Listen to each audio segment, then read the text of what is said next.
एक समय की बात है, एक गांव में एक भूतिया घर था। गांव वाले डर से उस घर के आसपास नहीं जाता था।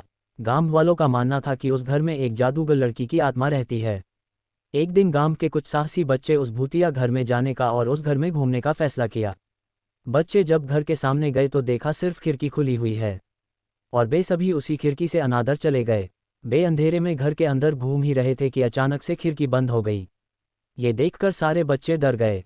अचानक से वह लड़की की भूत बच्चों के सामने आई और जोर जोर से हंसने लगी और कहा कि अब तुम सब मेरी बंदी हो, मैं किसी को जिंदा नहीं छोड़ूंगी। बच्चों को डर के मारे कुछ समझ नहीं आ रहा था, लेकिन फिर भी वे हिम्मत नहीं हारे और सब एक साथ मिलकर बाहर निकलने का रास्ता ढूंढने लगे। ढूंढते ढूंढते एक बच्चे को एक पुरानी किताब मिला जो कि एक जादुई किताब था, और उस किताब में एक जादुई मंत्र लिखा था जिसके उच्चारण करने से वह भूत घर से दूर भाग सकती थी। बच्चों ने मिलकर उस मंत्र को पढ़ना शुरू किया। अचानक से एक रोशनी घर के अंदर आई और उस भूत को साथ ले गई। भूत के घर से बाहर जाते ही घर के सारे दरवाजे और खिड़कियां अपने आप खुल गई और बच्चे दौड़कर बाहर निकल आए। उस दिन से वह घर भूत से आज़ाद हो गया। गांव वालों ने सारे बच्चों के साहस की तारीफ की और सबको इनाम भी दिया।